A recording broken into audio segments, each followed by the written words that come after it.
کنستائن اس وقت لالا موسیٰ اور جنگ کے اندر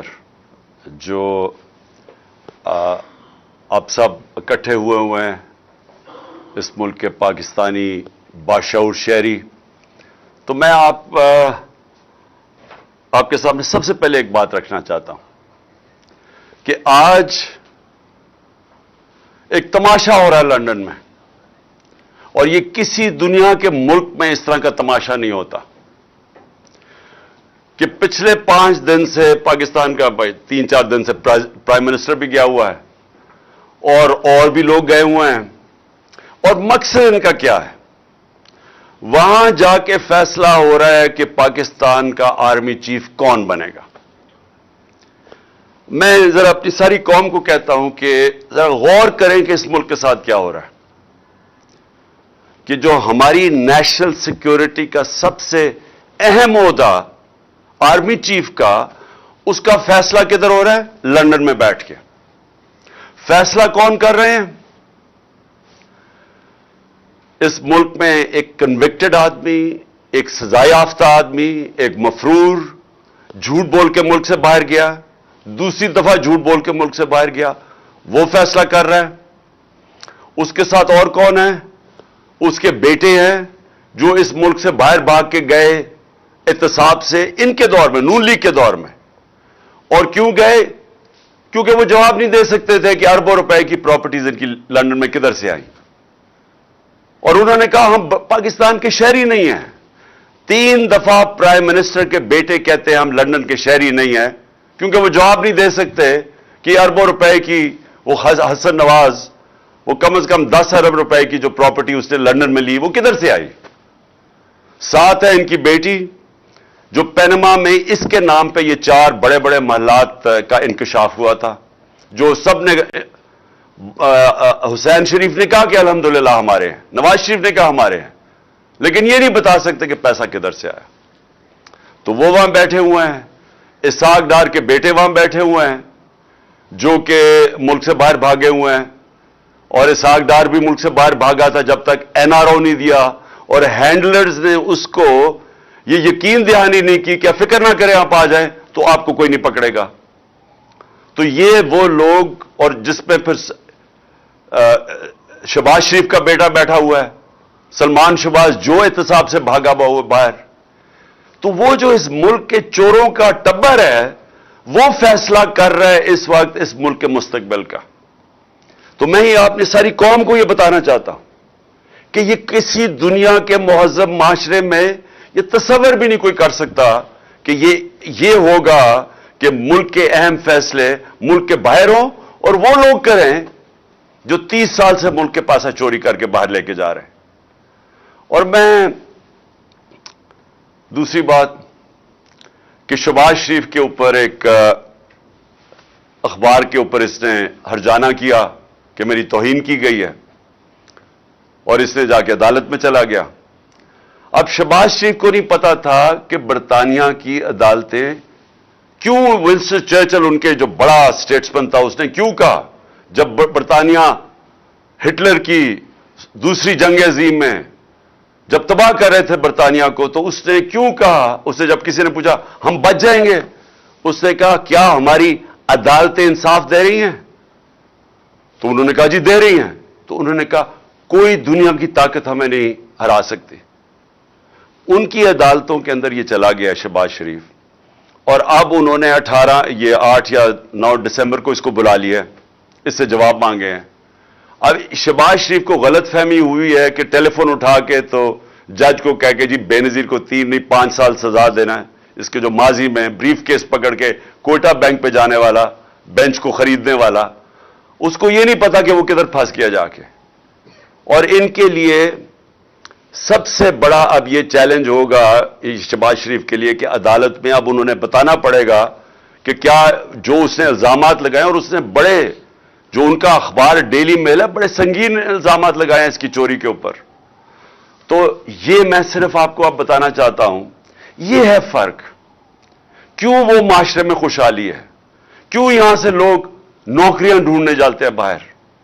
کیوں یہاں آپ کے لالا موسیٰ سے خاص طور پہ اور یہ سارا گجرات، لالا موسا، اوپر جیلم، اتنے لوگ میں ملا ہوں یورپ میں، نوکریاں ڈھونڈتے ہیں پاکستانی، ہمارے پنجاب کے شہری اسکینڈینیویا میں کیوں جاتے ہیں نوکریاں ڈھونڈنے؟ وہاں کے وسائل ہمارے سے زیادہ نہیں ہیں، لیکن ادھر انصاف ہے۔ دیکھیں، بار بار میں آپ کو ایک چیز سمجھاتا ہوں اپنی قوم کو، کیونکہ میرا کام ہے آپ کی تربیت کرنا۔ جب تک ایک ملک کے اندر عدل اور انصاف نہیں ہے، قانون کی حکمرانی نہیں ہے، وہ معاشرہ خوشحال نہیں ہو سکتا، وہ معاشرہ آزاد نہیں ہو سکتا، اس معاشرے میں جمہوریت حقیقی نہیں آ سکتی، حقیقی آزادی نہیں آ سکتی۔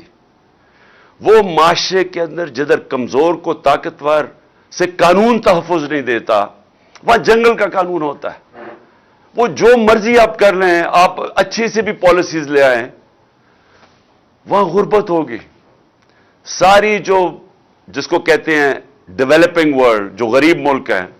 ان سب کی یہی کہانی ہے۔ تو میں اس لیے بار بار آپ کو سمجھاتا ہوں میرے پاکستانیوں، کیونکہ میں نے یہ ملک دیکھے ہوئے ہیں، میں نے ٹائم گزارا ہوا ہے یہاں،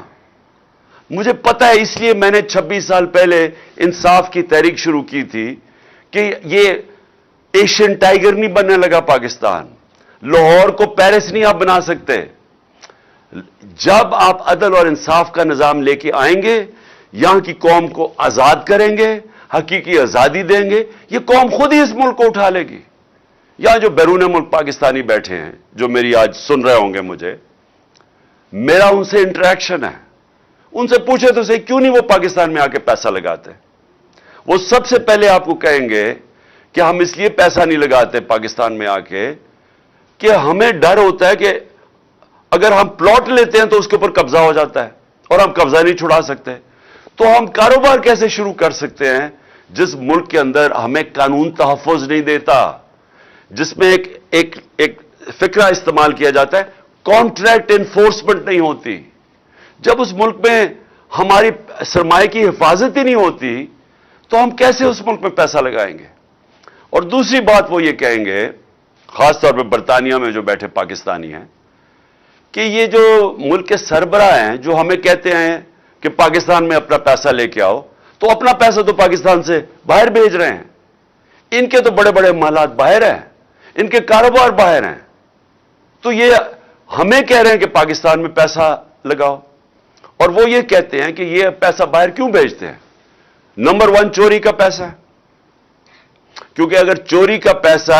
کیوں باہر بھیجنا پڑتا ہے کہ پاکستان میں نظر آ جائے گا۔ یہاں اب اگر ایک دم ان کی دولت میں اربوں روپے کا اضافہ ہونا شروع ہو جائے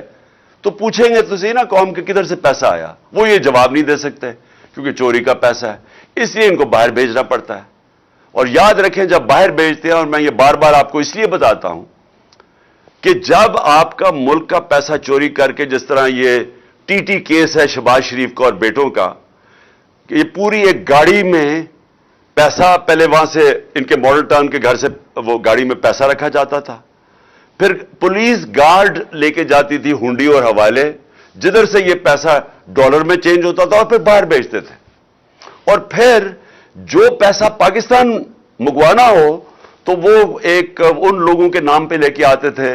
جو کبھی پاکستان سے باہر ہی نہیں گئے، مثلا، اور زرداری بھی یہی کرتا تھا،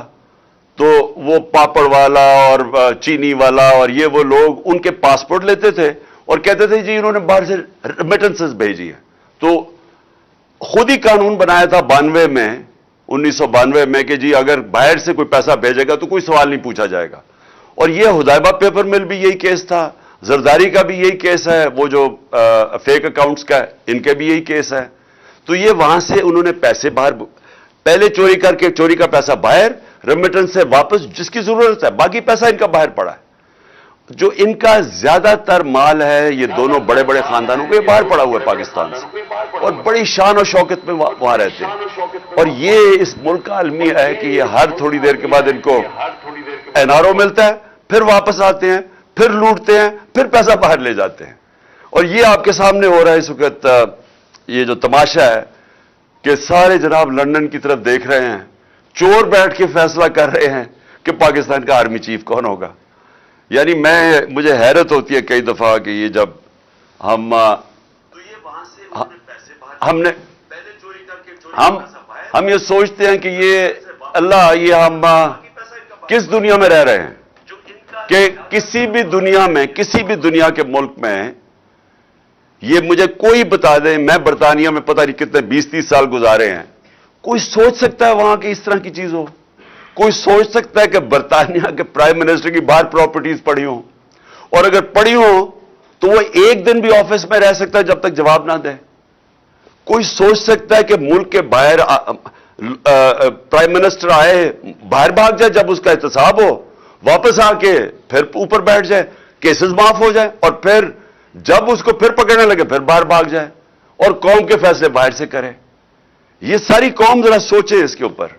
کہ اس کا کوئی مہذب معاشرے کے اندر اس طرح کی مثال نہیں ہے۔ اور پھر ہم کہتے ہیں کہ جی آرمی چیف کے میرے اوپر بھی 1-2 الزام لگائیں، جی اس کا ہم نے متنازع کر دیا، اس کا آرمی چیف کا۔ میں نے تو کبھی متنازع نہیں کیا، میں تو کہتا ہوں جو میرٹ کے اوپر آرمی چیف ہے اس کو بنانا چاہیے۔ مجھے تو کوئی اپنا آرمی چیف نہیں چاہیے، پھر سے نہ مجھے اپنا کوئی جج چاہیے، نہ مجھے کوئی اپنا آئی جی چاہیے، نہ مجھے اپنا کوئی نیب کا ہیڈ چاہیے، مجھے تو بہترین میرٹ کے اوپر لوگ چاہیے، ان کو چاہیے۔ ہر آدمی ان کا اپنا ہونا چاہیے۔ اب پنڈی اسلام آباد کا شہباز شریف نے آئی جی بنایا، اس کو سزا ہونے والی تھی، سیف سٹی کیس میں اس آئی جی کو اس کو سزا ہونے والی تھی، اس نے اٹھا کے اس کو آئی جی بنا دیا۔ کیوں بنایا اس کو؟ کیونکہ وہ کرپٹ ہے، وہ اب اس کی خدمت کرے گا، وہ اس کا ہر ناجائز کام کرے گا۔ اس لیے اس طرح ملک تباہ ہوتے ہیں کہ اداروں کے اوپر لوگوں کو اس لیے نہیں لے کے آتے کہ وہ میرٹ پہ اور ملک کا فائدہ ہوگا اور ادارے کو مضبوط کرے گا، ان کو اس لیے لے کے آتے ہیں کہ یہ ان کے غلط کام کریں گے، اور یہی انہوں نے کروایا آج تک۔ عدلیہ کے اندر انہوں نے ڈنڈے مار کے جب چیف جسٹس سجاد علی شاہ جیسا دیانتدار جج کو جب بھگایا وہاں سے اور پھر پیسے رشوت دے کے اس کو جب ہٹایا، تو یہ اس لیے نہیں کہ ان کو کوئی فکر تھی کہ پاکستان کی عدلیہ ٹھیک کام نہیں کر رہی، اس لیے کہ وہ ان کے نیچے نہیں تھی،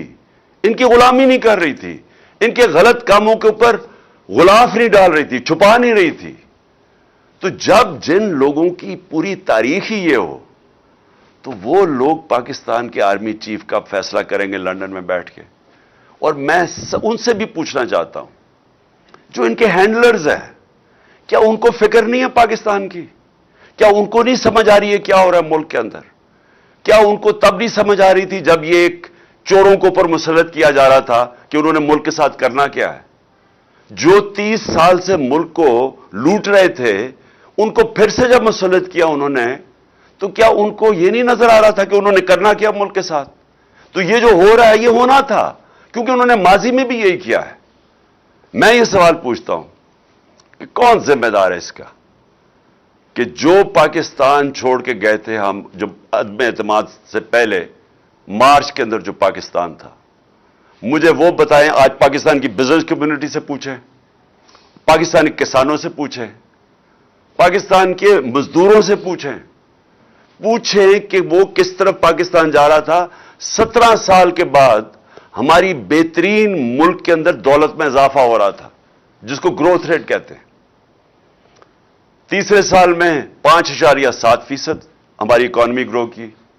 اور چوتھے سال میں 6%۔ اور انشاءاللہ اگر ہمیں یہ سازش کے تحت نہ ہٹاتے، ہم نے 7% پہ جانا تھا۔ جو تیل کا تھا، جو اصل ہمیں جھٹکا پڑا تھا تیل کا، تیل کی قیمتیں تو نیچے آ گئی ہیں۔ تو ہم نے جو اپنے لوگوں کو مہنگے ڈیزل اور پیٹرول سے بچایا تھا سبسیڈائز کر کے، وہ ہم یہی سوچ رہے تھے کہ ہم روس سے سستا تیل لیں گے، اور دوسری چیز ہم اور چیزوں سے پیسہ نکال کے، یعنی اور اپنی ڈیولپمنٹ فنڈ سے پیسہ عوام کو سبسیڈائز کریں گے تاکہ بوجھ نہ پڑے عوام پہ، تاکہ مہنگائی نہ ہم روک کے رکھیں۔ انہوں نے آتے ساتھ ہی پہلے تو انہوں نے مہنگائی آسمانوں پہ چلی گئی، ہماری 15 سے 16 تک گئی ہے ہماری مہنگائی ہمارے دور میں، اور انہوں نے شور مچایا ہوا تھا۔ یہاں 27% ہے آج مہنگائی، 50 سال کے بعد سب سے زیادہ مہنگائی ہے آج پاکستان میں۔ اور انہوں نے ان کی وجہ سے، کیونکہ یہ اکانومی نہیں ہینڈل کر سکے، آج روپیہ ان کے دور میں